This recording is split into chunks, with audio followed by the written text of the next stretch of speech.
Olá pessoal, bom dia, boa tarde, boa noite, tudo bom? Continuando a série sobre o julgamento do Carnaval Carioca. Estive meio sumido aí nos últimos dias, pois eu estive meio doente, mas agora estou retornando com a saúde, digamos assim, 70% melhor.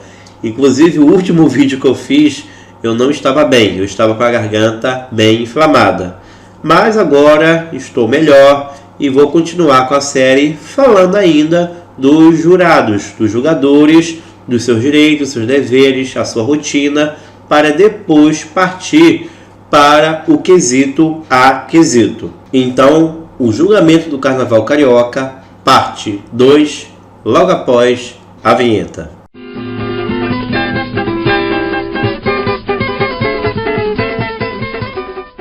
Bom, focando na parte dos deveres dos jurados, especialmente na questão das proibições.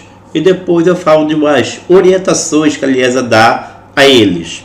Bom, proibições. Primeiro que o jurado não pode, em hipótese alguma, sair de sua cabine, ou seja, de sua cabine de julgamento. Nem mesmo visitar lá o seu acompanhante, que fica numa área reservada, ele pode fazer isso. Tem que ficar o tempo todo ali da cabine em que está reservado a ele julgar.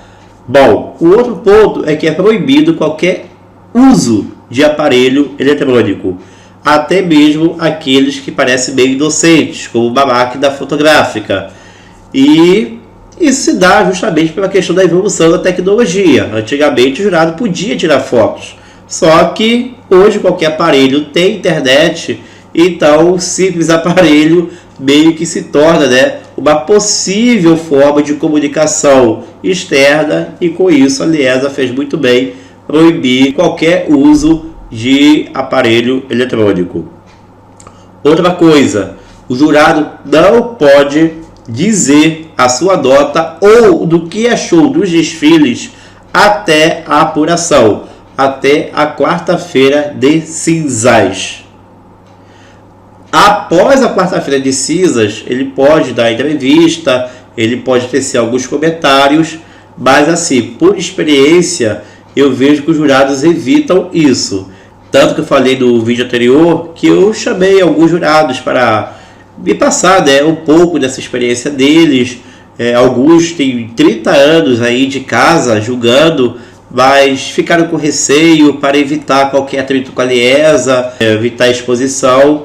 Então os jurados realmente têm um certo receio quanto a essa questão mesmo de se expor. Eles evitam dar qualquer tipo de entrevista. Claro que nem tudo é perfeito. Alguns acabam, de certo modo, comentando com alguém, acaba vazando alguma coisa e a gente vira e mexe, vê aí algumas notas sendo anuladas, Alguns boatos que surgem e a Liesa procede em anular a nota do julgador. É aquilo, Você vai confiar em alguém, acha que a pessoa não vai passar a informação, mas não é isso que acontece. Bom, das partes das proibições é basicamente isso. Nenhuma novidade, tá, gente? Apenas ressaltando aquilo que a gente já imaginava, agora passando para a parte das orientações. E claro, ressaltando que orientação, recomendação é diferente de proibição. Proibir uma coisa, recomendar outra. E a primeira recomendação que a Liesa faz é que o jurado fique longe de qualquer manifestação que envolva o assunto carnaval.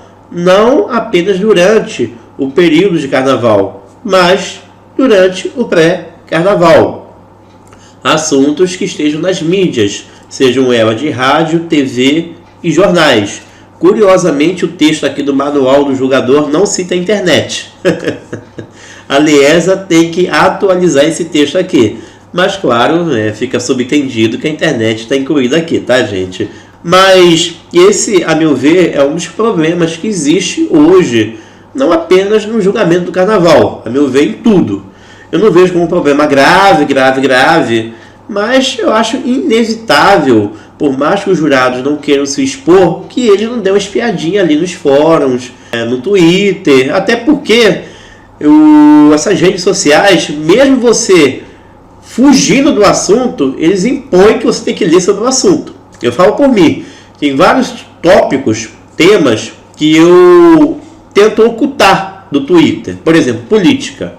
eu coloco vários nomes, vários termos, bloqueio nomes de políticos, etc, etc, etc. Mas mesmo assim, o Twitter me obriga a ler esse tipo de informação. Sou obrigado a ler uma coisa que eu não quero. E o jurado, por mais que ele tente fugir, ele acaba lendo. E no meio disso há críticas, há elogios, especialmente a sambas enredos e enredos, que são produtos que já saem, né, antes dos desfiles. Por mais que eles devam ser julgados durante o desfile, são produtos que já têm a sua forma, né, definida ali antes dos desfiles. E, de certo modo, isso influencia, gente. Por mais que a gente ache, né, por mais que a gente queira isso, é muito difícil o ser humano conseguir tirar esse lado aí dessa crítica. Claro que um jurado ou outro pode conseguir ser bem imparcial quanto a isso, especialmente se ele não concordar com aquelas críticas ou elogios em demasia a determinada obra, mas é muito difícil, tá? Eu acho que realmente é uma coisa que não tem como fugir, mas fica aí a recomendação da Liesa. E da mesma forma que ele não deve se deixar levar pelas críticas das mídias, o jurado também não deve se deixar levar pelas manifestações das arquibancadas, pela vibração que exista em relação a uma escola de samba, por exemplo. Coisa que eu acho que os jurados, de fato, eles não se deixam levar. Claro que estamos falando de seres humanos. Eu acredito sim que um ou outro jurado, ao ver uma arquibancada vibrando muito como escola de samba, pode mudar ali seu 9.9 para um 10, o 9.8 vira 9.9, tá, gente? Porque o cara, de repente, não vai querer se envolver em polêmica. Imagina se uma escola de samba deixa de ser campeã por causa da nota dele. Será que ele vai querer aparecer no RJ1, lá como destaque, ó, por causa desse jurado aqui, tal escola de samba perdeu o carnaval? Então, eu acredito que, de certo modo, influencia sim, tá? Mas não tenho visto isso de forma clara assim, a influenciar no resultado final do Carnaval Carioca nos últimos anos. A outra recomendação, a outra orientação que a Liesa faz ao jurado, que alguns podem entender que é uma obrigação, uma obrigatoriedade a ele, e eu não vejo dessa forma, é que o jurado deve se ater apenas ao seu quesito. Ele não deve se deixar levar pelo conjunto da escola de samba. E isso vale especialmente para o sambista, para o público que gosta de avaliar o carnaval. Eu sei que cada um tem o seu jeito de curtir o carnaval, de elogiar, criticar o resultado, mas eu vou sugerir um exercício a vocês, gente. Se você apenas acha que uma escola deve ser campeão, rebaixada ou faz o seu G6 apenas no olhar, passa a fazer julgando quesito a quesito, tá? Quem faz isso de casa tem uma certa dificuldade, né? Uma dificuldade maior, mas mesmo assim faça esse exercício. Você vai perceber que o teu olhar de julgamento muda. Não estou aqui querendo passar pano em cima dos jurados da Liesa, não. Mas depois que eu comecei a fazer esse tipo de análise, gente, dificilmente os meus resultados batem diferente dos resultados dos jogadores da Liesa. Por mais que eu seja uma pessoa só e lá sejam 36. Porque o somatório das notas, ele é uma coisa. O conjunto, especialmente o impacto visual, ele é outra. Especialmente que tem alguns quesitos que são muito técnicos. E as pessoas acabam não dando muita importância. Como, por exemplo, a apresentação do casal de mestre-sala em porta-bandeira, bateria e outros detalhes que envolvem outros quesitos que as pessoas acham que estão sabendo julgar, mas não sabem. Como, por exemplo, enredo, em que as pessoas acham que a escola que tem um bom enredo merece 10 e que tem um enredo ruim merece 9.7, 9.8. Gente, enredo não é avaliado assim. Enredo é avaliado na avenida por leituras das fantasias e alegorias. se a história está bem encadeada. É dessa forma que é avaliado o enredo. O enredo ele não pode ser avaliado antes do desfile. Claro, a gente tem uma base. Se essa base já for comprometida, pode comprometer também o desfile. Mas não é dessa forma que as pessoas acham que o enredo tem que ter mais densidade para lhe garantir o 10. Não é assim que funciona. Eu lembro que quando a Imperatriz foi campeã em 2001 com a cachaça, muita gente criticou porque o enredo era sobre a cachaça. Não é assim que a coisa funciona. E o pior, eu ouvi isso de sambista. Gente que durante o ano todo fala sobre samba-enredo, enredo, dança de casal, mas chega na hora do resultado, avalia as escolas por comissão de frente, alegorias e samba-enredo. Avalia as escolas de samba apenas por esses 3 quesitos. E sem aprofundamento. E sim pelo impacto. Aí não dá. Eu até aceito isso de pessoas leigas, de pessoas que acompanham o carnaval apenas durante o carnaval. Agora, a gente que acompanha o carnaval o ano inteiro, que discute isso o ano inteiro, avaliar escola de samba dessa forma é sacanagem, gente. Não dá. E coloque uma coisa na cabeça de vocês. Uma escola de samba bonita, muito bonita, ela pode sim ser rebaixada. E uma escola feia, ela pode sim ser campeã. São 9 quesitos. E vários quesitos não envolvem a parte plástica.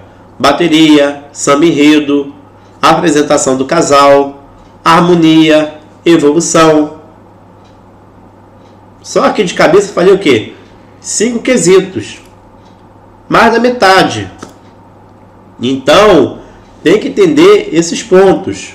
E até mesmo os quesitos visuais, ele envolve elementos que não são julgados apenas a questão visual, mas sim questões mais técnicas. Como eu falei, a questão da leitura, da fantasia, da alegoria. Às vezes a fantasia, ou uma alegoria, ela é lindíssima, belíssima. Mas significa o quê? Dá para entender de forma clara aquilo ali? Se não dá, o jurado pode tirar ponto. Então, é preciso saber pesar essas coisas.